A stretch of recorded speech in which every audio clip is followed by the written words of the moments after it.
नमस्कार दोस्तों, स्वागत है आपका हमारे YouTube चैनल जीके ट्रैकर पे।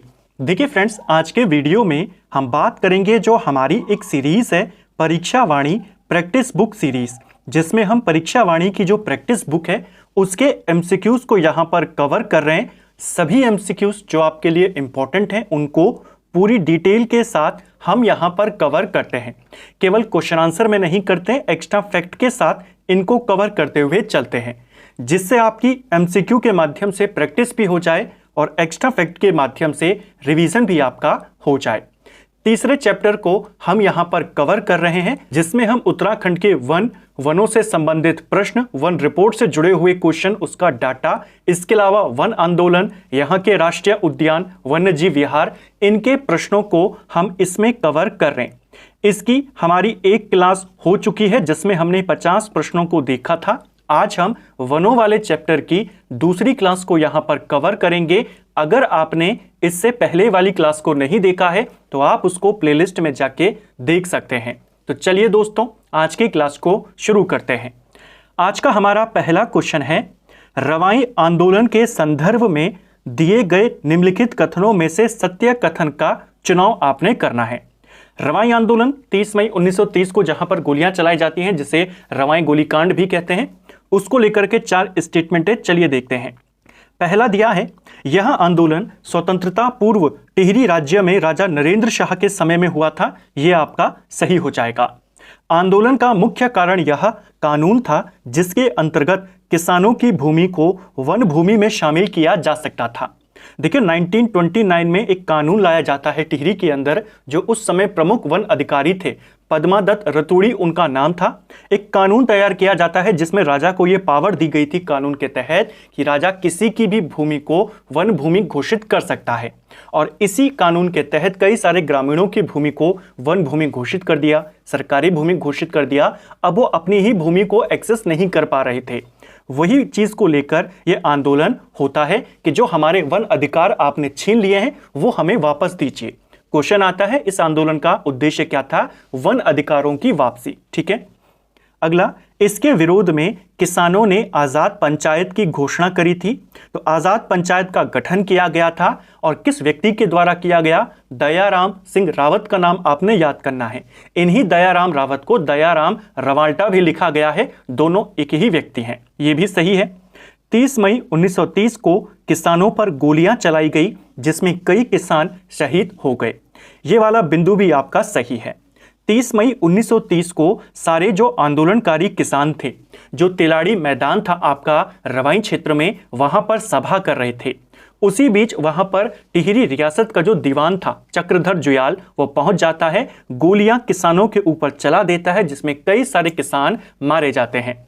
इस घटना को, क्योंकि ये तिलाड़ी मैदान में हुई तो तिलाड़ी कांड कहते हैं, रवाई क्षेत्र के अंदर हुआ तो इसलिए इसे रवाई कांड भी कहा जाता है। जो चक्रधर जुयाल था उसे उत्तराखंड का जनरल डायर कहते हैं और इस घटना को उत्तराखंड का जलियांवाला बाग हत्याकांड भी कहते हैं। जो रवाई क्षेत्र है उस समय, क्योंकि उस समय तो पूरी टिहरी रियासत थी, तो उस वक्त वो टिहरी रियासत का पार्ट था। वर्तमान में रवाई क्षेत्र और तिलाड़ी मैदान जो है आपका, वो उत्तरकाशी में पड़ता है। ठीक है। तो यहां पर आपके कौन से आंसर होंगे? चारों कथन सही हैं। नेक्स्ट है, उत्तराखंड राज्य के संदर्भ में सूची 1 को सूची 2 से सुमेलित करना है। एक तरफ आंदोलन दिए हैं, दूसरी तरफ उनके वर्ष दिए हैं। रवाई आंदोलन कब हुआ था? अभी हमने देखा था 30 मई 1930 को। रक्षा सूत्र आंदोलन कब हुआ था? सुरेश भाई के द्वारा इसे चलाया गया था टिहरी के भिलंगना क्षेत्र में। यह हुआ था 1994 में। झपटो छीनो आंदोलन, जो नंदा देवी नेशनल पार्क था, उसका प्रबंधन ग्रामीणों को सौंपने के लिए आंदोलन किया गया था। यह आंदोलन हुआ था 1998 में। और चौथा है आपका चिपको आंदोलन। चिपको आंदोलन कब हुआ था? 1974 में। तो पहले का आंसर है 3, दूसरे का आंसर है आपका 1, तीसरे का आंसर है आपका 4 और चौथे का आंसर है आपका 2। 3 1 4 2 इसका आंसर हो जाएगा। ऑप्शन ए सही उत्तर है। कुछ इंपॉर्टेंट फैक्ट हैं, उनको देख लेते हैं। सबसे पहले रवाई आंदोलन, इसके बारे में हमने ऊपर डिटेल में बात किया है। टिहरी में यह चला था, दयाराम रवाल्टा या जिन्हें दयाराम रावत कहते हैं, उनके द्वारा नेतृत्व किया गया। चिपको आंदोलन 1974 में हुआ, चमोली में गौरा देवी के नेतृत्व में हुआ। कुछ नारे थे चिपको आंदोलन से जुड़े जो पेपर में पूछे जाते हैं। कौन कौन से नारे हैं? जैसे हिमपुत्रियों की ललकार, वन नीति बदले सरकार किस आंदोलन का नारा है? चिपको आंदोलन का। वन जागे वनवासी जागे ये भी किस आंदोलन का है? चिपको आंदोलन का। क्या है इस जंगल के उपकार? मिट्टी पानी और बयार, ये वाला नारा भी बहुत बार पेपर में आया है, चिपको आंदोलन का है। और इसी आंदोलन के दौरान एक नारा सुंदरलाल बहुगुणा के द्वारा भी दिया गया, हिमालय बचाओ देश बचाओ। तो इन 4 नारों का संबंध किससे है? चिपको आंदोलन से। इसके बाद आता है रक्षा सूत्र आंदोलन। हमने देखा 1994 में चला, सुरेश भाई के नेतृत्व में चला, टिहरी के भिलंगना क्षेत्र में। इस आंदोलन का जो नारा था वो था ऊंचाई पर पेड़ रहेंगे, नदी ग्लेशियर टिके रहेंगे, पेड़ कटेंगे पहाड़ टूटेंगे, बिना मौत के लोग मरेंगे। तो ये नारा किस आंदोलन का था? रक्षा सूत्र आंदोलन का। ठीक है। चौथा, झपटो चीनो आंदोलन। जो चीनो झपटो आंदोलन था, नंदा देवी वन्यजीव अभयारण्य जो था, इसका प्रबंधन ग्रामीणों को सौंपने के लिए किया गया था। और यह आंदोलन अपने चरम पर पहुंचा 21 जून 1998 को, जब ग्रामीण अपने अपने जानवरों के साथ पार्क में घुस गए थे प्रबंधन को अपने हाथ में लेने के लिए। तो ये हमने चारों आंदोलन के बारे में डिटेल में यहां पर बात करी। नेक्स्ट है, उत्तराखंड राज्य के सबसे कम वन प्रतिशत वाले जिले बढ़ते क्रम में कौन से हैं? यानी सबसे कम कहां है, फिर कहां, फिर कहां, फिर कहां, इस तरीके से आपने इनको लगाना है। लास्ट वीडियो में मैंने आपको कहा कि रिकॉर्डेड वन क्षेत्र के अनुसार अलग प्रतिशत है और वन रिपोर्ट में जो गणना होती है हर 2 साल में, उसमें जो है वो अलग है। क्यों अलग है उसे भी हमने बताया था, वहां पर हमने डिटेल में देखा था। यहां पर जो आपको विकल्प दिए गए हैं वो रिकॉर्डेड वन क्षेत्रफल के आधार पर दिए गए हैं। वन रिपोर्ट के अनुसार उत्तराखंड में वन कितने हैं? 24,305 वर्ग किलोमीटर। जबकि रिकॉर्डेड वन कितने हैं, यानी जिनको सरकार वन घोषित कर चुकी है, लगभग 38,000 वर्ग किलोमीटर। तो ये जो क्वेश्चन बना है ये 38,000 वाले डेटा के आधार पर है। उसमें हमने प्रतिशत में देखा था कि सबसे कम प्रतिशत कहां है? हरिद्वार में। हरिद्वार के बाद किस जनपद का स्थान आता है? उधम सिंह नगर का। फिर आता है बागेश्वर और फिर आता है चमोली, यानी ऑप्शन डी इसका सही आंसर होगा। मैंने यहां पर दोनों सूचियों को लिखा है शॉर्ट में ताकि आपको कंफ्यूजन ना हो। यह है रिकॉर्डेड वन में जनपदवार प्रतिशत, यानी जो सरकार घोषित कर चुकी है, यानी 38,000 वर्ग किलोमीटर के डेटा के आधार पर। ठीक है, तो पहले 38,000 वाले पर देखते हैं, फिर 24,000 वाला जो है वन रिपोर्ट उसको देखेंगे। दोनों सूचियां हैं, एक बार में आपका पूरा क्लियर हो जाएगा। देखिए, रिकॉर्डेड वन के आधार पर बढ़ते क्रम में है, यानी सबसे कम हरिद्वार में है 30% के करीब, फिर उधम सिंह नगर में है 36%, बागेश्वर 49%, चमोली 63%, देहरादून 65%, नैनीताल 70%, फिर पौड़ी आ गया 72, चंपावत 74, अल्मोड़ा 75, पिथौरागढ़ 76, टिहरी, उत्तरकाशी और रुद्रप्रयाग आपके सबसे आगे के 3 जनपद हैं। तो रिकॉर्डेड वन के आधार पर यानी 38,000 वर्ग किलोमीटर वाले डेटा के अनुसार सबसे कम हरिद्वार में है और सबसे ज्यादा आपका रुद्रप्रयाग है। अब इसी लिस्ट को वन रिपोर्ट के आधार पर भी देख लेते हैं। सबसे आगे सबसे कम जहां पर है वो उधम सिंह नगर, फिर हरिद्वार, पिथौरागढ़ और चमोली। अब देखिए यहां के टॉप 4 कौन हैं? उधम सिंह नगर, हरिद्वार, पिथौरागढ़, चमोली। उधम सिंह नगर, हरिद्वार, पिथौरागढ़ और चमोली। कहीं पर आपको उसके अकॉर्डिंग विकल्प नहीं दिखेंगे। तो ये प्रश्न आपको इस टाइप के अगर लिखा हुआ ना हो कि वन रिकॉर्ड के आधार पर है या वन रिपोर्ट के आधार पर है, तब आपको विकल्प के आधार पर देखना होगा कि विकल्प आपके इस सूची के अनुसार हैं या वन रिपोर्ट वाली सूची के आधार पर। ठीक है, तो आपको दोनों पता होने चाहिए। 1-2 बार इन सूची को कवर करेंगे, एक जगह पर लिख लीजिए तो आपको याद हो जाएगा। पहले सिर्फ इस सूची के आधार पर प्रश्न बनते थे, लेकिन अब वो रिकॉर्डेड वन जो है उसके आधार पर भी प्रश्न बनाता है। ठीक है, रिकॉर्डेड वन के आधार पर सबसे ज्यादा नैनीताल है, फिर चंपावत और फिर आपका पौड़ी। ये टॉप 3 याद कर लीजिए और सबसे कम के भी टॉप 3 याद कर लीजिए दोनों सूचियों के। अगला, उत्तराखंड राज्य का महत्वपूर्ण वृक्ष बांज के विषय में निम्नलिखित में से एक असत्य कथन को चुनें। तो बांज वृक्ष राज्य का काफी महत्वपूर्ण वृक्ष है, इसको लेकर के कुछ स्टेटमेंट चलिए देखते हैं। बांज एक शीतोष्ण कटिबंधीय वृक्ष है, यह आपका सही हो जाएगा। इसका वनस्पतिक नाम क्वर्कस ल्यूकोटाइकोफोरा है, यह भी आपका सही है। विश्व में इसकी 40 प्रजातियां पाई जाती हैं, जबकि उत्तराखंड में इसकी 13 प्रजातियां ही मिलती हैं। गलत हो जाएगा, उत्तराखंड में इसकी केवल 5 प्रजातियां पाई जाती हैं। तो तीसरा वाला गलत है और आपको गलत वाला ही बताना था। इस वृक्ष को शिव की जटा भी कहते हैं, तो ये वाला बिंदु भी आपका सही है। बांज वृक्ष से जुड़े कुछ इंपॉर्टेंट प्रश्न हैं, जैसे बांज वृक्ष किस प्रकार का है? शीतोष्ण कटिबंधीय, जैसा हमने देखा। इसका विस्तार यह आपके 1800 से 2700 मीटर के बीच में पाया जाता है। बांज वृक्ष को उत्तराखंड का वरदान भी कहते हैं, इसे शिव की जटा भी कहते हैं, उत्तराखंड का हरा सोना भी बांज वृक्ष को कहा जाता है। इसका वनस्पतिक नाम है क्वर्कस ल्यूकोटाइकोफोरा। दुनिया में इसकी 40 प्रजातियां पाई जाती हैं।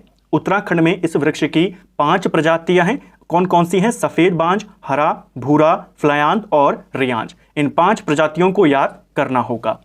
एक वयस्क बांज वृक्ष में 3.5 घन मीटर को रोकने की, जो पानी है उसे रोकने की क्षमता होती है। ये वाला बिंदु भी आपका सही है। क्वेश्चन बन सकता है कितने मीटर पानी को रोकने की क्षमता होती है एक जो वयस्क बांज वृक्ष होता है उसकी जड़ों में, उसकी मिट्टी में? तो आप कहेंगे 3.5 घन मीटर। ठीक है, नेक्स्ट है, उत्तराखंड राज्य में मिलने वाली निम्नलिखित किस वृक्ष से राल यानी रेजिन, बिरोजा यानी टर्पेंटाइन और तारपीन बनाया जाता है? तो रेजिन, तारपीन ये सब किससे बनाया जाता है? चीड़ वृक्ष से, जो हमें लीसा प्राप्त होता है उससे बनाया जाता है। यानी रेजिन और तारपीन किससे बनता है? लीसा से। और लीसा किससे मिलता है? चीड़ वृक्ष से प्राप्त होता है। लास्ट वीडियो में हमने देखा था कि उत्तराखंड में चीड़ वृक्षों से लीसा टिपान कब शुरू हुआ, तो आप सीधा वर्ष टिक करेंगे 1890 से हुआ। ठीक है, नेक्स्ट है, उत्तराखंड में 17वीं वन रिपोर्ट के आधार पर कितने जिलों में वन क्षेत्र में वृद्धि हुई है? अब वन रिपोर्ट के आधार पर आपको बताना है। देखिए, 17वीं वन रिपोर्ट, जैसा मैंने आपको कहा, सबसे लेटेस्ट रिपोर्ट है जो जनवरी 2022 में आई थी। ठीक है, इस रिपोर्ट के अनुसार उत्तराखंड के 8 जनपदों में वन क्षेत्र में वृद्धि हुई है। और कमी कितने जनपदों में हुई है? अगर 8 में वृद्धि है तो कमी होगी 5 में। ऐसा डेटा बन जाता है। अब देखते हैं वो 8 जनपद कौन कौन से हैं जहां पर वृद्धि हुई है और कितनी वृद्धि हुई है, सबसे ज्यादा कहां हुई है, सबसे कम कहां हुई है, ऐसा पूछा जाता है। पहले ओवरऑल की बात करें तो ओवरऑल उत्तराखंड में 2.09 वर्ग किलोमीटर की वृद्धि हुई है। ठीक है, जो 16वीं रिपोर्ट थी और जो 17वीं रिपोर्ट है, दोनों में 16वीं रिपोर्ट में लगभग 24,303 वर्ग किलोमीटर का वन क्षेत्रफल था और 17वीं में है 24,305 के करीब है। पॉइंट में कुछ है आगे, तो लगभग 2 वर्ग किलोमीटर के करीब बढ़ोतरी हुई है। और वही हमने यहां पर देखा है, ये डाटा डायरेक्ट पूछा जाता है। कितने जिलों में बढ़ोतरी हुई? 8 जनपदों में।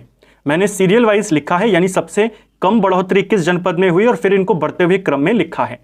रुद्रप्रयाग में 0.13, ये प्रतिशत नहीं है, ये वर्ग किलोमीटर में है। ठीक है, रुद्रप्रयाग में 0.13 वर्ग किलोमीटर की बढ़ोतरी हुई। फिर उत्तरकाशी में हुई 0.15 वर्ग किलोमीटर।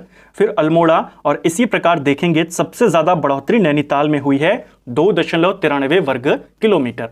तो आपको पूरी लिस्ट याद नहीं करनी है, आपने बस इतना याद करना है कितने जिलों में बढ़ोतरी हुई? 8। सबसे ज्यादा कहां पर हुई? तब आप कहेंगे नैनीताल। और सबसे कम कहां पर हुई? रुद्रप्रयाग। बस ये 3 डेटा हैं आपसे जो पूछे जा सकते हैं। ठीक है, अगला, उत्तराखंड राज्य के संदर्भ में 17वीं वन रिपोर्ट के आधार पर कितने जिलों में वन क्षेत्र में कमी आई है? तो 8 में तो बढ़ोतरी हुई है, यानी कमी कितने में आई है? 5 जनपदों में। ऑप्शन ए सही उत्तर होगा।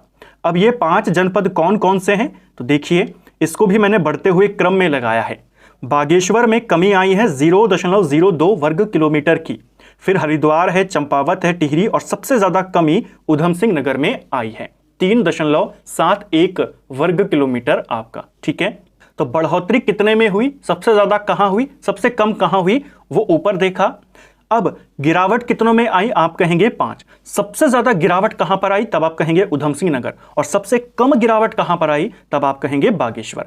तो ये 6 क्वेश्चन इन 2 डेटा से आपको यहां पर मिले। ठीक है, 17वीं वन रिपोर्ट के आधार पर उत्तराखंड राज्य के निम्नलिखित जिलों में से किस में वन क्षेत्र में कमी दर्ज की गई थी?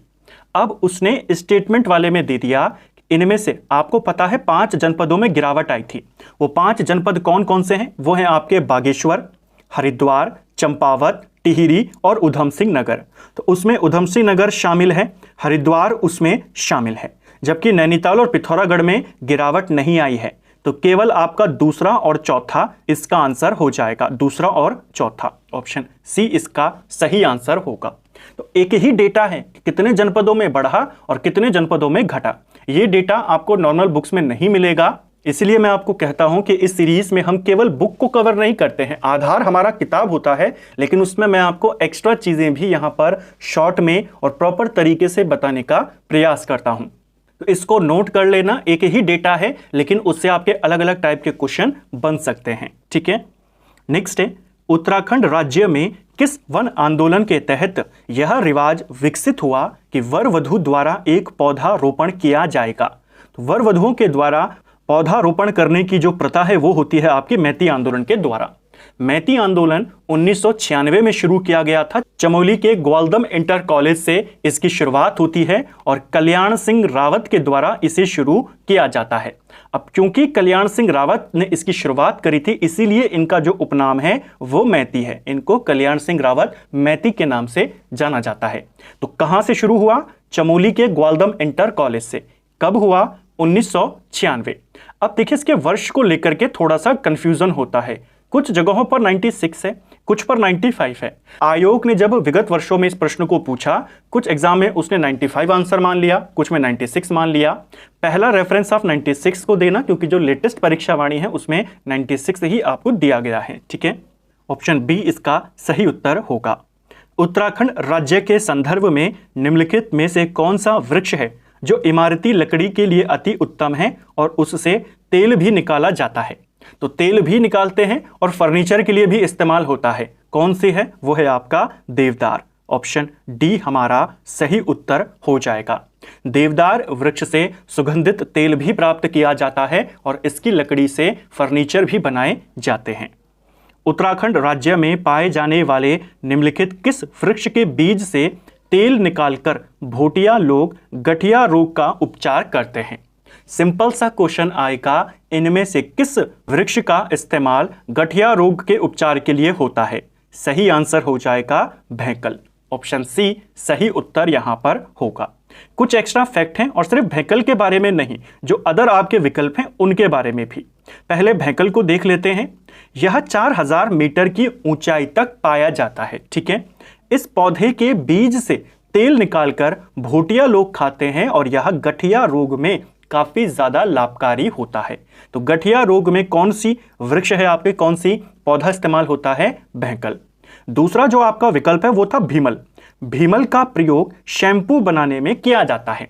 एक क्वेश्चन हमने लास्ट वीडियो में भी देखा था कि आयुर्वेदिक शैम्पू बनाने में किसका इस्तेमाल हो रहा था, तब आपका आंसर हो जाएगा शिकाकाई का। ठीक है, धुनेर की बात करें, इसको लेकर पेपर में क्वेश्चन बना है। यह 2000 मीटर से ज्यादा की ऊंचाई पर पाया जाता है। इस धुनेर नामक जो हमारा पौधा है, इसमें से हमें टेक्साल नामक रसायन प्राप्त किया जाता है और यह टेक्साल कैंसर के इलाज में उपयोगी होता है। तो क्वेश्चन आता है, इनमें से कौन सा पौधा कैंसर के उपचार में इस्तेमाल होता है? आप कहेंगे धुनेर, क्योंकि इसी से हमें एक रसायन मिलता है टेक्साल नाम का। ठीक है, अगला है निर्गुंडी, जिसे सयावली भी कहा जाता है। यह 1000 मीटर की ऊंचाई तक पाया जाता है, यानी ज्यादा ऊंचाई पर नहीं पाया जाता। इसकी पत्तियां गठिया रोग में कटे फटे के लिए लाभकारी होती हैं, यानी गठिया रोग के लिए इसका इस्तेमाल भी होता है। इसके पुष्प का उपयोग पेचिस, हैजा, बुखार, यकृत, हृदय, इन सब की बीमारियों को दूर करने के लिए भी होता है। तो काफी ज्यादा बहुउपयोगी ये पौधा होता है। तो हमने चारों वनस्पतियों को यहां पर देखा। नेक्स्ट है, सूची 1 को सूची 2 से सुमेलित करना है। एक तरफ व्यक्ति है, दूसरी तरफ आंदोलन है। गौरा देवी का संबंध किससे है? चिपको आंदोलन से है, सीधा बता देंगे। सच्चिदानंद भारती किस आंदोलन से संबंधित हैं? सच्चिदानंद भारती आपके पानी राखो आंदोलन से संबंधित हैं। कल्याण सिंह रावत मैती आंदोलन से और राजा नरेंद्र शाह इनके समय में हुआ था। ठीक है, रमाई आंदोलन। तो ये आपका मिलान है, यहां पर आसानी से आप मिला देंगे। 2 1 3 4 इसका आंसर हो जाएगा, 2 1 3 4। नेक्स्ट है, उत्तराखंड राज्य में पाई जाने वाली कौन सी वनस्पति है जिसके फल का प्रयोग टमाटर के विकल्प के रूप में किया जाता है? तो स्थानीय लोगों के द्वारा टमाटर के विकल्प के रूप में इनमें से किसका इस्तेमाल होता है? यह होता है अमेश का। ऑप्शन सी सही आंसर होगा। वनस्पतियों को लेकर आपके ऐसे ही क्वेश्चन बनते हैं। जो अमेश नामक वनस्पति है, इसे हिपोपी के नाम से भी जाना जाता है और इसका इस्तेमाल टमाटर के विकल्प के तौर पर, यानी टमाटर की तरह इसका इस्तेमाल होता है। कुछ एक्स्ट्रा फैक्ट हैं। अमेश जैसा हमने देखा, इसका अन्य नाम है हिप्पोपी। इसमें कौन से तत्व ज्यादा पाए जाते हैं? तो इसमें कैल्शियम, फास्फोरस और लौह तत्व की अधिकता होती है। स्थानीय लोगों के द्वारा इसका इस्तेमाल टमाटर के विकल्प के रूप में किया जाता है। ठीक है, और यही आपसे पूछा गया था। अगली बार हो सकता है इसके बारे में आ जाए। ठीक है, अगला जो आपका विकल्प था वो ममीरा था। ममीरा जिसे पीली जड़ी के नाम से जाना जाता है। इसकी जड़ें पीले रंग की होती हैं और इसीलिए इसको पीली जड़ी कहा जाता है। ठीक है, इसकी जड़ों से बना काजल आंख के लिए उपयोगी होता है। यानी जो पीला जड़ी है या पीली जड़ी है, इसका इस्तेमाल काजल बनाने के लिए होता है, जो आंखों के लिए काफी अच्छा माना जाता है। अगला है धुनेर। धुनेर को हमने ऊपर देख ही लिया है। टेक्साल नामक रसायन प्राप्त होता है कैंसर के लिए, जो अच्छा है। अगला है किलमोड़ा। किलमोड़ा जो आपकी वनस्पति है, इसे दारू हरिद्रा या जरिस्क भी कहा जाता है। और ये क्वेश्चन आया है कि इनमें से किस वनस्पति को दारू हरिद्रा या जरिस्क कहते हैं? तब आप कहेंगे, इसको सही लिखना, किलमोड़ा इसका पूरा नाम है। ठीक है, इसकी जड़ों में, लकड़ियों में बर्बेरियन हाइड्रोक्लोराइड पाया जाता है और यह आंखों के उपचार के लिए काफी ज्यादा फायदेमंद होता है। ठीक है, इसके अलावा इस पौधे को वन्यजीव अधिनियम की प्रथम श्रेणी में रखा गया है। यह क्वेश्चन भी पेपर में बना है। ठीक है, तो कौन सा रसायन इसमें पाया जाता है? बर्बेरियन हाइड्रोक्लोराइड। किसके लिए उपयोगी है? आंखों के उपचार के लिए उपयोगी है। ठीक है, और कौन सा पौधा वन्यजीव अधिनियम की प्रथम श्रेणी में शामिल है? आप कहेंगे किलमोड़ा। ठीक है, तो ये हमने 4 और वनस्पतियों को यहां पर देखा। अगला, उत्तराखंड राज्य के नदी बेसिन के कुल क्षेत्रफल में वनों के प्रतिशत की दृष्टि से सूची 1 को सूची 2 से सम्मिलित करना है। हमने जब नदी तंत्र वाले एमसीक्यूज को कवर किया था, इससे पहले वाले चैप्टर को जब हमने देखा था, उसमें हमने उत्तराखंड में नदी बेसिन क्षेत्रों को भी देखा था। अब यहां पर वनों के प्रतिशत के अकॉर्डिंग पूछा गया है कि किस नदी बेसिन क्षेत्र में कितना प्रतिशत भाग वनों का है। यह वाला डाटा भी पूछा जा सकता है। देखिए, सर्वाधिक जो नदी बेसिन है जहां पर वन प्रतिशत सबसे ज्यादा है, वो है आपका टोन्स नदी बेसिन, जिसमें 76% है। उसको आपने ध्यान रखना है। अगर हम यहां पर मिलान की बात करें, भागीरथी बेसिन में कितना है आपका? 34.9%। अलकनंदा बेसिन की बात करें तो 32.1% है। यमुना बेसिन की बात करें 56.7% है और रामगंगा आपका 41.5% है। यानी 3, 1, 2, 4 इसका आंसर हो जाएगा। 3, 1, 2, 4 ऑप्शन ए सही उत्तर है। यहां पर एक लिस्ट मैंने बनाई है जिसमें आप देख सकते हैं किस नदी बेसिन में कितना 1% है। टोन्स बेसिन में 76 के अराउंड है। कोसी में 69 है, यानी नंबर 2 पर कोसी आती है। नंबर 3 पर यमुना है। काली गंगा नंबर 4 पर है, फिर रामगंगा, भागीरथी और अलकनंदा। ठीक है, अगला, उत्तराखंड राज्य में पाया जाने वाला टेक्सस प्रजाति का वह पौधा जिससे अमेरिका ने कैंसर के इलाज के लिए टेक्साल नामक रसायन प्राप्त किया। तो अमेरिका ने ही सबसे पहले इसको प्राप्त किया। किससे प्राप्त होता है टेक्साल? अब आप आसानी से बताएंगे, धुनेर से प्राप्त होता है। ऑप्शन डी सही आंसर होगा। भीमल को आप जानते हैं, ऊपर हमने देखा शैम्पू बनाने में इस्तेमाल होता है। अमेश हिपोपी जिसे कहते हैं, टमाटर के विकल्प के रूप में इस्तेमाल होता है। ब्रह्मी की बात करें तो बुद्धिवर्धक औषधि के रूप में इसका इस्तेमाल होता है। ठीक है, ब्रह्मी। इसी प्रकार आपके एमसीक्यू के माध्यम से कई सारे जो थ्योरी के टॉपिक हैं, औषधि वाले आपके कितने सारे क्लियर हो गए, वन रिपोर्ट के कितने सारे डेटा आपको सिंपल फॉर्म में मिल गए, टेबुलर फॉर्म में मिल गए, टेबल के रूप में मिल गए। नोट्स आपके अच्छे तरीके से रिवाइज भी हो जाते हैं इस सीरीज से। उत्तराखंड राज्य का वह व्यक्ति जिसने मिश्रित वन खेती मॉडल का विकास किया। तो मिश्रित वन खेती किसके द्वारा तैयार किया गया था? यह मॉडल जिसमें कृषि भी हो और पशुपालन भी साथ साथ में चले, ये तैयार किया है जगत सिंह चौधरी ने। जगत सिंह चौधरी के द्वारा मिश्रित वन खेती मॉडल को तैयार किया गया, विकसित किया गया और जगत सिंह चौधरी को ही एक उपनाम भी दिया गया है। इनको जंगली उपनाम से जाना जाता है। क्वेश्चन आता है, इनमें से किस व्यक्ति को जंगली उपनाम से जाना जाता है? तो आप कहेंगे जगत सिंह चौधरी। पूरा नाम ही है इनका जगत सिंह चौधरी जंगली। ठीक है, 2006 में इनको आर्यभट्ट सम्मान दिया गया था और ये क्वेश्चन पेपर में बन चुका है। ठीक है, अगर पूछेगा जंगली उपनाम से किसको जानते हैं, तब आप इनका नाम लेंगे। और अगर पूछेगा वृक्ष मानव किसको कहा जाता है, तो उत्तराखंड में वृक्ष मानव विश्वेश्वर दत्त सकलानी को कहा जाता है। ठीक है, नेक्स्ट है, उत्तराखंड राज्य के रिकॉर्डेड वन क्षेत्र के वर्गीकरण में निम्न में से कौन सा विकल्प शामिल नहीं है। तो अब रिकॉर्डेड की बात हो रही है कि उसका जो वर्गीकरण किया गया है उसमें कौन शामिल नहीं है। देखिए, आरक्षित वन होता है, संरक्षित वन होता है, अवर्गीकृत वन होता है। जो आपके अत्यंत सघन वन है ये वन रिपोर्ट में है और ये आपके घनत्व के आधार पर है। तो ऑप्शन सी इसका गलत हो जाएगा। बाकी तीनों इसकी जो रिकॉर्डेड वन है उसकी कैटेगरी है। अब रिकॉर्डेड वन कितना है आप जानते हैं, लगभग 38,000 वर्ग किलोमीटर। इसमें से कितना आरक्षित है, कितना संरक्षित है, कितना अवर्गीकृत है, कितना निजी है, वो भी पूछा जाता है। तो उसकी भी एक लिस्ट है। कुल रिकॉर्डेड क्षेत्र जो है वो 37,999 वर्ग किलोमीटर है, यानी लगभग 38,000 वर्ग किलोमीटर। इस 38,000 में से आरक्षित वन है 26,547, संरक्षित वन है 154 वर्ग किलोमीटर, सिविल वन स्वयं वन है 9,730 वर्ग किलोमीटर, निजी वन है 123 वर्ग किलोमीटर, अवर्गीकृत हैं 1444 वर्ग किलोमीटर। ठीक है, अगला, उत्तराखंड राज्य के संदर्भ में निम्न में से कौन सुमेलित नहीं है। देखिए, चिपको आंदोलन चमोली में हुआ, रक्षासूत्र आंदोलन भिलंगना क्षेत्र में हुआ, पानी राखो आंदोलन पौड़ी में हुआ, सही है। रवाई आंदोलन देहरादून में नहीं, ये टिहरी रियासत में हुआ था। ठीक है, सूची 1 को सूची 2 से मिलाना है। एक तरफ औषधि है और दूसरी तरफ उनके उपवाद हैं। ठीक है, किस औषधि से कौन सा उत्पाद बनता है, किसमें इसका इस्तेमाल होता है, उनको देखिए। किलमोड़ा का इस्तेमाल किसमें होता है, हमने ऊपर देखा था, कई सारे फैक्ट हमने इसके बारे में कवर किए थे। आंखों के लिए भी अच्छा होता है इसका केमिकल, और पीलिया रोग में भी इसका इस्तेमाल किया जाता है। घोड़चक्र की बात करें तो यहाँ आपके किस के लिए इस्तेमाल होता है, तो यहाँ आपके अतिसार में इस्तेमाल होता है। मरोड़ फली की बात करें तो मरोड़ फली आपके सर्प विष को उतारने में इस्तेमाल होती है, और जो आपका चिरायता है यह ज्वार उतारने में मदद करता है। यानी पहले का आंसर 2 है, दूसरे का आंसर 3 है, तीसरे का आंसर 1 है और चौथे का 4 है। 2 3 1 4 इसका आंसर होगा। 2 3 1 4 ऑप्शन बी यहाँ पर सही उत्तर हो जाएगा। उत्तराखंड राज्य के निम्नलिखित जिलों में किन जिलों में 70% से अधिक क्षेत्रफल पर वन आच्छादन है। अब देखिए, आपको 2 रिपोर्ट्स, 2 सूचियां मैंने ऊपर बताई थी, एक आपकी 38,000 वाली और एक आपकी 24,000 वाली। 24,000 के अनुसार 70% केवल कहां पर है, नैनीताल जनपद में है। परसेंटेज के अकॉर्डिंग वन रिपोर्ट के अनुसार सबसे ज्यादा नैनीताल में है।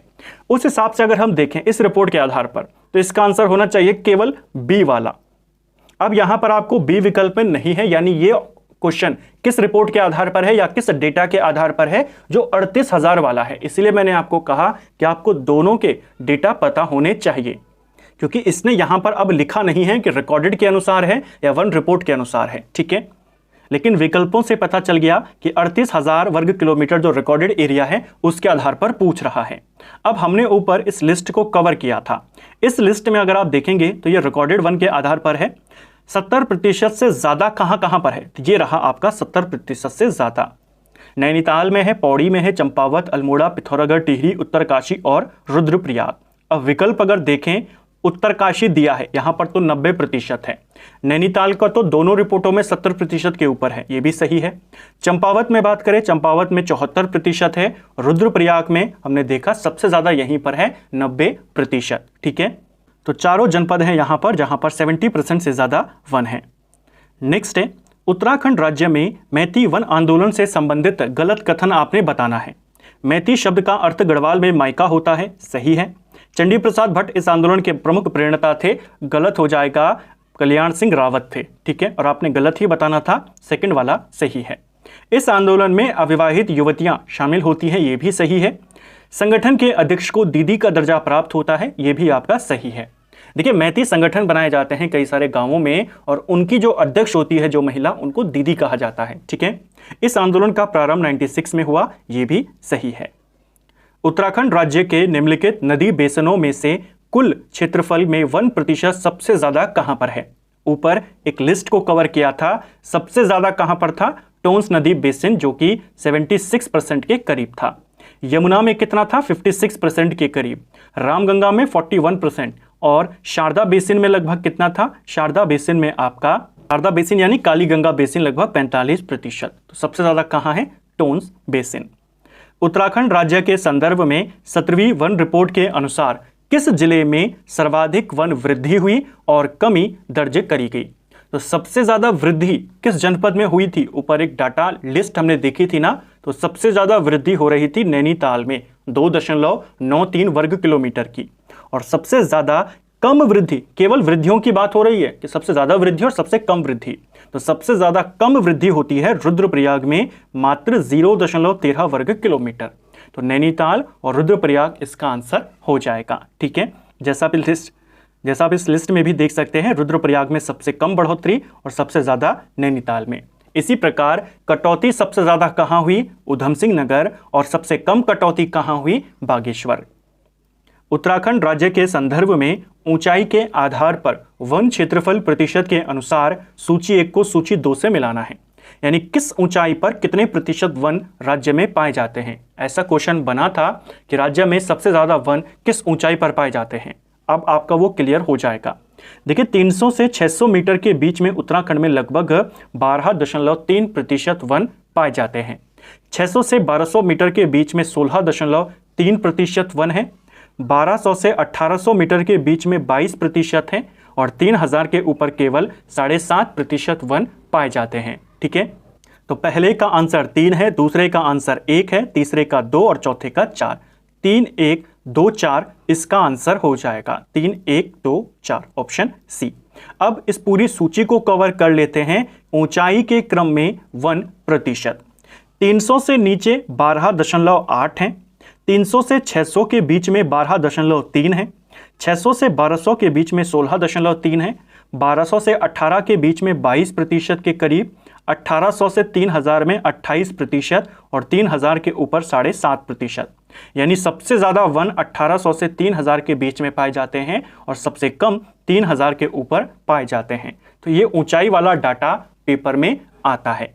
यह है आपका जो पहले वन रिपोर्ट के आधार पर आता था और 17वीं वन रिपोर्ट में भी आपका यही फॉलो हुआ है। लेकिन 17वीं वन रिपोर्ट में डाटा को थोड़ा अलग तरीके से भी दर्शाया गया है। यहां पर 300, 600, 12, 18 ऐसे दिया गया है।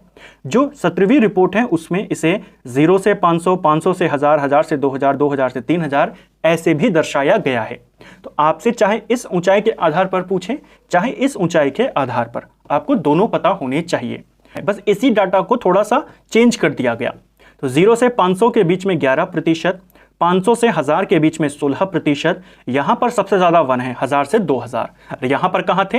1800 से 3000 के बीच में। और यहां पर कहां है? 1000 से 2000।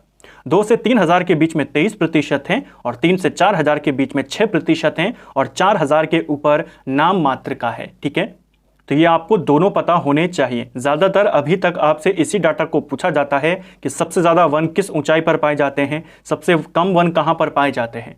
लेकिन कई बार एग्जामिनर अब क्या करेगा, आने वाले टाइम पर हो सकता है इस तरीके का आपको दे दे कि 1000 से 2000 में बताइए, और कई क्वेश्चन आपको इसी क्लास में देखने को भी मिलेंगे। वन सांख्यिकी के अनुसार उत्तराखंड राज्य के कितने जिलों में रिकॉर्डेड वन 60% से ज़्यादा है? अब इसने साफ दे दिया रिकॉर्डेड वन के अनुसार, तो यानी आपको 38,000 वाला डेटा आपको यहां पर इस्तेमाल करना है। कितने जनपदों में 60% से ज्यादा है वन रिकॉर्ड के आधार पर? सूची हमने देखी थी, एक बार फिर से देख लीजिए। 60% से ज्यादा अगर आप देखेंगे तो यहां से केवल 3 जनपद है जहां पर 60% से कम है, और 50% से कम वाले तो 2 ही हैं। 3 जनपद हैं जहां पर 60% से कम है, हरिद्वार, उधम सिंह नगर और बागेश्वर। तो 13 जनपद हैं, 3 जनपद में 60 से कम है, यानी 60 से ज्यादा कितने जनपदों में हो गए? 10 जनपद हो गए।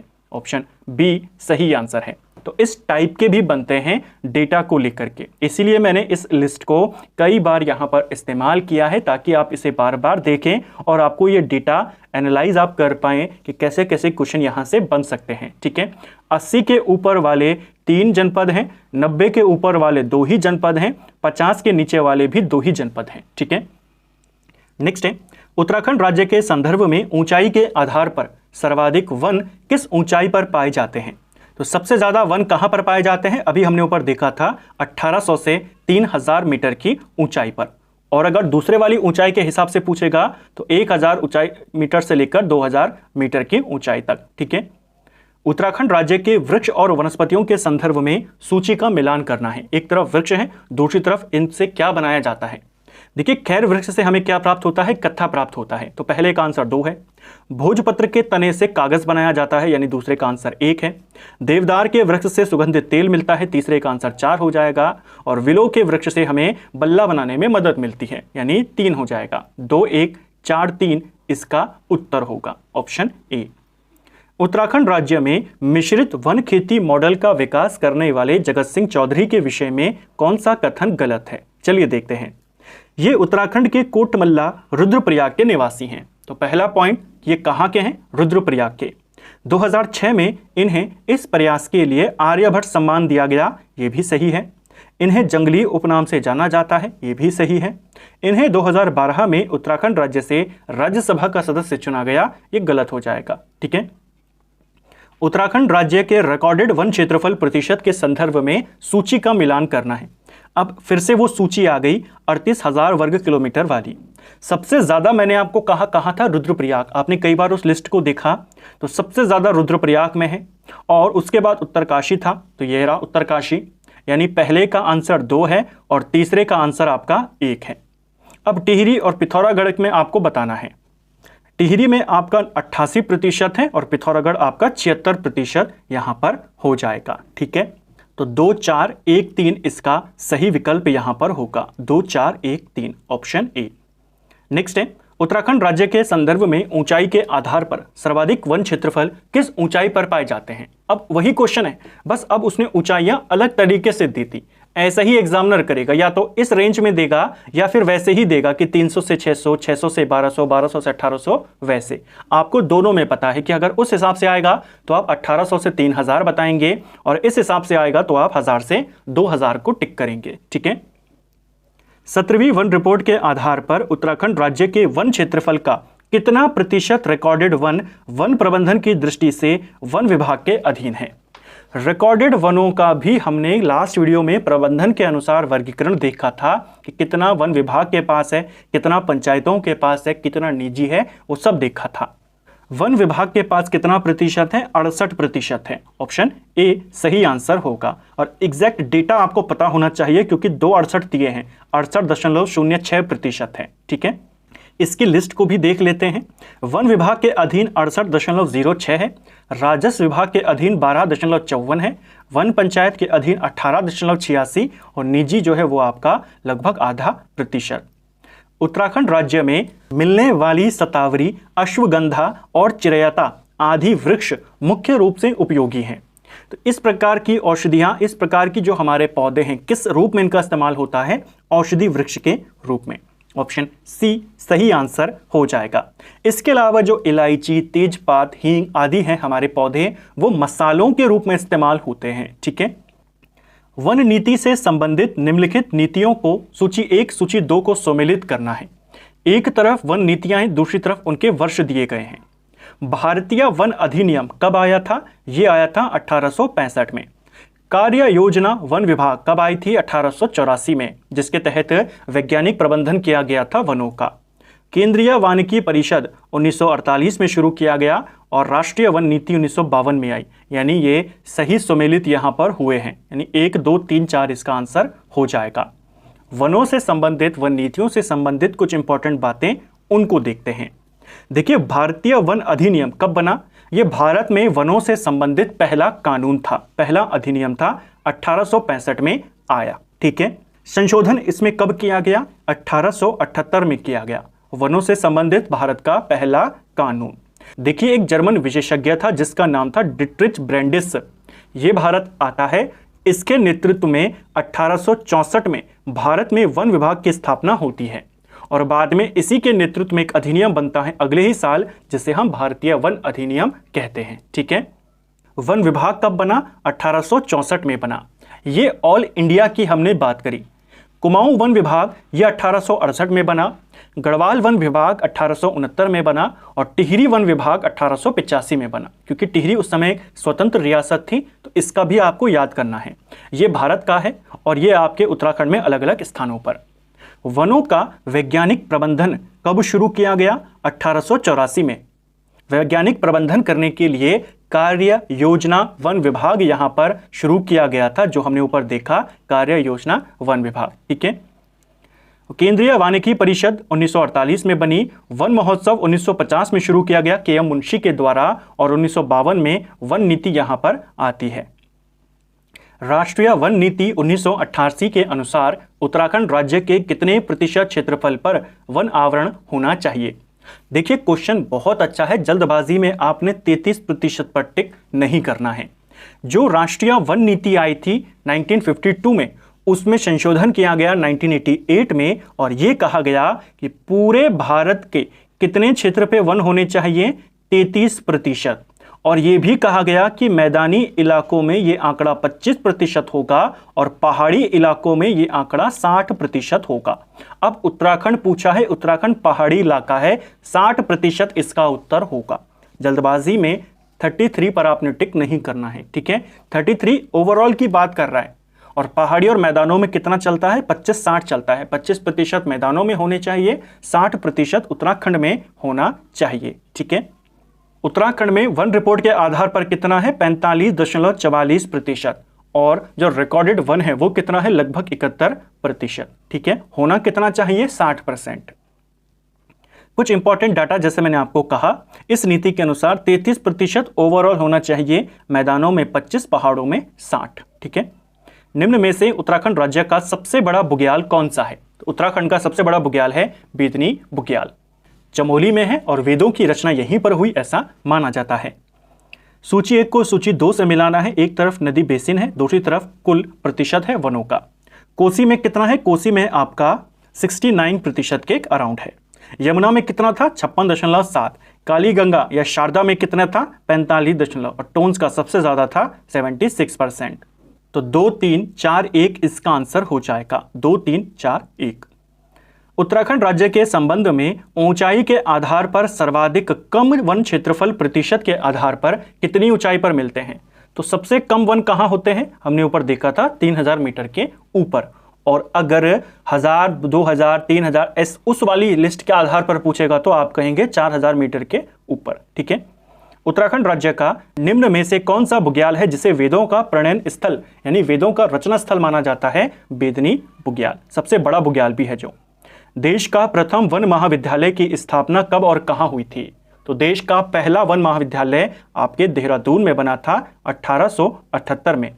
कुछ एक्स्ट्रा बातें हैं इसको लेकर के। डिट्रिच ब्रेंडिस की सलाह पर 1878 में देश का पहला वन महाविद्यालय बना देहरादून में।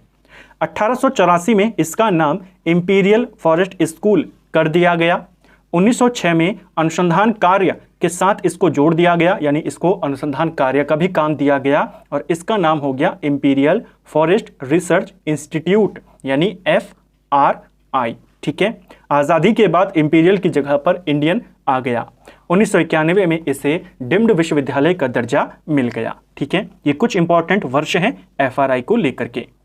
स्थापना पूछेगा FRI की तो कब बताएंगे? 1906 में, क्योंकि पहले स्कूल के रूप में था, 6 में बना ये इंस्टीट्यूट।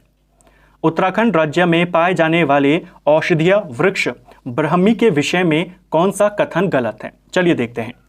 इससे उत्तराखंड राज्य में पाए जाने वाले वन वृक्षों में से सर्वाधिक आय होती है, ये वाला आपका गलत हो जाएगा, ठीक है। यह बहुवर्षीय शाख है, ये आपका सही है। इसे बुद्धिवर्धक माना जाता है, ये आपका सही है। हरिद्वार में ये काफी ज्यादा पाया जाता है ब्राह्मी, ये भी आपका सही है। ये क्वेश्चन ऐसे भी बन सकता है कि ब्राह्मी औषधि सबसे ज्यादा कहां पाई जाती है? हरिद्वार में, ठीक है। उत्तराखंड राज्य में ऊंचाई के आधार पर 4000 मीटर से अधिक ऊंचाई पर अति सघन वन प्रतिशत क्या है? तो देखिए 4000 मीटर की ऊंचाई पर वैसे ही वन बहुत कम पाए जाते हैं। ये पूछ रहा है अति सघन वन कितने प्रतिशत पाए जाते हैं। देखिए 4000 मीटर के ऊपर परसेंटेज कितना पाया जाता है वनों का, वो नहीं दिया गया है वन रिपोर्ट में। सिर्फ इतना दिया गया है कि 4000 मीटर के ऊपर केवल 6 वर्ग किलोमीटर के करीब आपके वन पाए जाते हैं और इन 6 वर्ग किलोमीटर में से 5 वर्ग किलोमीटर के करीब आपके खुले वन पाए जाते हैं और 1 वर्ग किलोमीटर में आपके मध्यम सघन वन जो मीडियम डेंस फॉरेस्ट हैं वो पाए जाते हैं। यानी 4000 मीटर के ऊपर जो VDF है यानी वेरी डेंस फॉरेस्ट है वो कितने हैं? 0 वर्ग किलोमीटर। और जब 0 वर्ग किलोमीटर है तो प्रतिशत में कितने हो जाएंगे? 0%। ऑप्शन डी सही आंसर होगा। सबसे ज़्यादा जो ये वन पाए जाते हैं, अति सघन, मध्यम सघन और खुले वन, सबसे ज़्यादा ये 1000 से 2000 के बीच में पाए जाते हैं, ठीक है, जो ऊंचाई है, जहां पर वैसे भी सबसे ज़्यादा वन मिलते हैं। घास, काई, लाइकेन आदि वनस्पतियां उत्तराखंड के किस प्रकार के वनों से संबंधित है? तो किस प्रकार के वन क्षेत्र में हमें घास, काई, लाइकेन आदि देखने को मिलते हैं? टुंड्रा तुल्य वनस्पतियां। जो ठंडे इलाके होते हैं, काफ़ी ज़्यादा ऊंचाई वाले इलाके होते हैं, वहां पर ऐसी वनस्पतियां देखने को मिलती हैं। टुंड्रा तुल्य वनस्पतियां हमें किस ऊंचाई पर देखने को मिलती हैं? तो ये आपके 3600 से 4800 मीटर की ऊंचाई की वनस्पतियां हैं। इनमें ज़्यादातर आपकी यही होती हैं, ठीक है। उत्तराखंड राज्य में वनों के प्रशासनिक विभाजन के आधार पर मिलाना है। वन विभाग के अधीन कितना था? अभी हमने ऊपर देखा था, वन विभाग के अधीन था 68.06। राजस्व विभाग में कितना था? 12.54। वन पंचायत में कितना था? 1886 और निजी में 0.42। इस प्रकार आप जब डाटा को बार बार देखते हैं, उनकी प्रैक्टिस करते हैं, आपको याद हो जाता है। पहले का आंसर क्या है? 3। दूसरे का आंसर कितना है आपका? 1। तीसरे का आंसर आपका 2 है और चौथे का आंसर 4 है, यानी 3, 1, 2, 4 सही विकल्प हो जाएगा। पवाली कांठा बुग्याल, जिसे विभिन्न प्रकार की जड़ी बूटियों आदि के कारण जैव सुरक्षित पार्क घोषित किया गया है, उत्तराखंड के किस जिले में है? तो किस बुग्याल को जैव सुरक्षित पार्क घोषित किया गया है? वो है आपका पवाली कांठा बुग्याल और यह आता है उत्तरकाशी में, ऑप्शन बी। उत्तराखंड राज्य में पाए जाने वाले निम्नलिखित वन औषधियों में से किसका प्रयोग हृदय रोग के इलाज में होता है? तो हृदय के लिए कौन सी औषधियां अच्छी मानी जाती हैं? देखिए, सही आंसर है आपका ऑप्शन ए, घिंगारू और जो निर्गुंडी औषधियां होती हैं, ये हृदय के लिए काफ़ी अच्छी मानी जाती हैं, ठीक है। निर्गुंडी के बारे में हमने ऊपर बात करी थी कि इसे सयांवली भी कहते हैं और यह आपके अलग अलग रोगों के लिए, लीवर के लिए, फेफड़ों के लिए, हैजा, बुखार, पेचिस, सब में इस्तेमाल होता है, हृदय के लिए भी इस्तेमाल होता है। घिंगारू की बात करें, इसका इस्तेमाल भी हृदय रोग के लिए अच्छा माना जाता है। झूला वनस्पति की बात करें तो रंग रोगन आदि बनाने में, मसाले बनाने में इसका इस्तेमाल होता है, तो ये तो हृदय के लिए नहीं है। ब्रह्मी आपका बुद्धिवर्धक है, ये भी गलत हो गया। झूला आपको हमने बताया किस चीज़ के लिए होता है, तो इस प्रकार आप एलिमिनेट करके भी कर सकते हैं, ठीक है।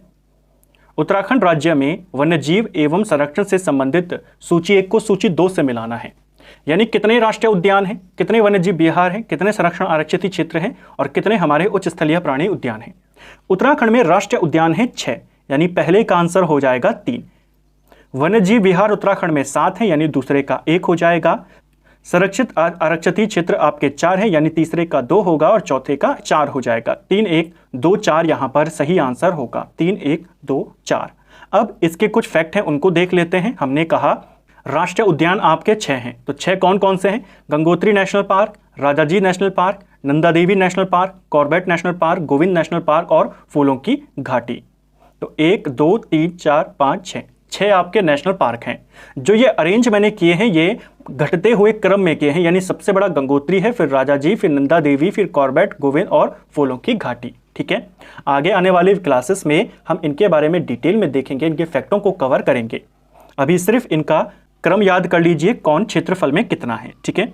वन्यजीव विहार हमने कहा 7 हैं, जिसमें केदारनाथ सबसे बड़ा है, फिर अस्कोट, गोविंद वन्यजीव विहार, सोना नदी वन्यजीव विहार, नंदौर, बिनसर और मसूरी, ये भी क्षेत्रफल के अनुसार हैं घटते क्रम में। संरक्षण आरक्षित क्षेत्र 4 हैं, कौन कौन से हैं? आसन वेटलैंड संरक्षण आरक्षित क्षेत्र देहरादून में है, 2005 में बना। झिलमिल झील आरक्षित क्षेत्र 2005 में बना, हरिद्वार में है। पवालगढ़ संरक्षण आरक्षित क्षेत्र 2012 में बना, नैनीताल में है। नैना देवी हिमालयी बर्ड कंजर्वेशन रिजर्व 2015 में बना, नैनीताल में है। तो 4 ये रहे हमने देखे, और एक उच्च स्थलीय प्राणी उद्यान है जो आपका नंदा देवी जैव मंडलीय सुरक्षित क्षेत्र है, यानी बायोस्फीयर रिजर्व है। 1988 में बना, चमोली, पिथौरागढ़, बागेश्वर में फैला हुआ है। जौराई, अप्सराओं, खतलिंग, खस्तौली जैसे बुग्याल उत्तराखंड के किस जिले से संबंधित हैं? तो ये सारे बुग्याल किस जनपद में हैं? ये सारे बुग्याल आपके टिहरी गढ़वाल में हैं। ऑप्शन ए सही आंसर होगा। 1936 में स्थापित उत्तराखंड का निम्न में से कौन सा राष्ट्रीय उद्यान है जिसे एशिया का पहला राष्ट्रीय उद्यान होने का गौरव प्राप्त है? तो उत्तराखंड का ही नहीं, इंडिया का भी नहीं, एशिया का पहला नेशनल पार्क है। कौन बना था? ये 1936 में स्थापित हुआ था। आंसर होगा कॉर्बेट नेशनल पार्क। ये ना इंडिया का ना उत्तराखंड का बल्कि पूरे एशिया का पहला नेशनल पार्क है, ठीक है। कुछ एक्स्ट्रा बातें हैं इसको लेकर, उनको देखते हैं। स्थापना 1936 में होती है। जब स्थापना हुई थी तो इसका नाम हेली नेशनल पार्क रखा गया था, ठीक है, हेली राष्ट्रीय उद्यान। आज़ादी के बाद इसका नाम रामगंगा नेशनल पार्क कर दिया गया। 1957 में इसका नाम कॉर्बेट नेशनल पार्क कर दिया गया, ठीक है। तो ये नाम को लेकर ध्यान रखना। हालांकि कुछ चर्चा चली थी कि इसका नाम वापस से अब क्या कर दिया गया है, रामगंगा नेशनल पार्क, लेकिन फिर भी आपने पहले इसी को देखना है, ठीक है। ये एशिया का पहला नेशनल पार्क है। इसका क्षेत्रफल 520.82 वर्ग किलोमीटर है। इसका फैलाव 2 जनपदों में है, पौड़ी में और नैनीताल में। ज़्यादा हिस्सा इसका पौड़ी में फैला है, ठीक है। इसका प्रवेश द्वार ढिकाला को माना जाता है, जो रामनगर के नज़दीक है। ये भारत का पहला टाइगर रिजर्व है। जो टाइगर प्रोजेक्ट टाइगर था 1973 अप्रैल में जिसे शुरू किया गया, इसी नेशनल पार्क से शुरू किया गया। स्पेशल टाइगर प्रोटेक्शन फोर्स ये कब बनाई गई, 2013 में। और 2012 में चारों ओर 500 मीटर के क्षेत्र को साइलेंस जोन घोषित किया गया था कॉर्बेट नेशनल पार्क का, ठीक है। ये क्वेश्चन भी ऐसे बन सकते हैं। गोविंद राष्ट्रीय उद्यान की स्थापना उत्तराखंड के किस जिले में है और कब की गई? तो गोविंद नेशनल पार्क आपके उत्तरकाशी में है, लेकिन 1954 में नहीं, 1980 में ये बना था, ठीक है। निम्न में से कौन सा बुग्याल उत्तरकाशी में नहीं है?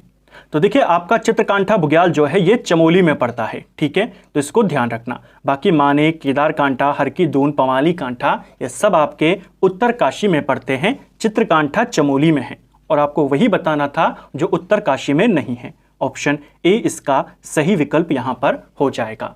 तो इसको भी आपने ध्यान रखना है, ये भी इंपॉर्टेंट क्वेश्चन बन सकता है। बुग्यालों को लेकर, उनकी लोकेशन को लेकर सवाल आते हैं।